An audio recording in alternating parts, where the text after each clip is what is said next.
শুধুমাত্র ফোঁটা তিলকটা এখন দিই বলে, তুলসী মালাটা করি বলে অনেক শিক্ষিত লোকেরা আমাকে কটূক্তি করেন, কটূক্তি করেন। আমি আমি আমি এই বয়সে কটূক্তির শিকার হই, কিন্তু আমি কিন্তু মহাপ্রভুর ভক্ত। মহাপ্রভু শুধু সন্ন্যাস সঙ্গে মনে রাখবেন, চাঁদ কাচিকে ভালো করে শিক্ষাও দিয়েছিলেন। বাড়ির সামনে গিয়ে দাঁড়িয়েছিলেন, হরিনাম নেবে না, একদম এভাবে ধরেছিলেন।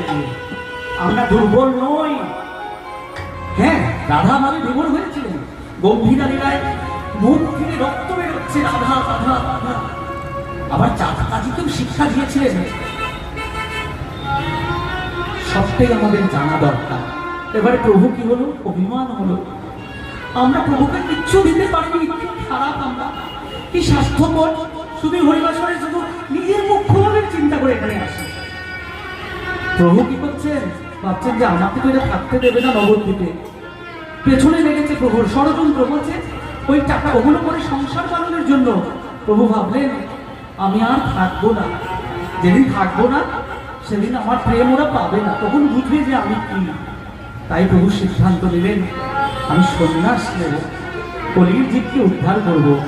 24 বৎসরের সেই শেষ মাঘমাস, তাহার শুক্লপক্ষে প্রভু করিলেন সন্ন্যাস।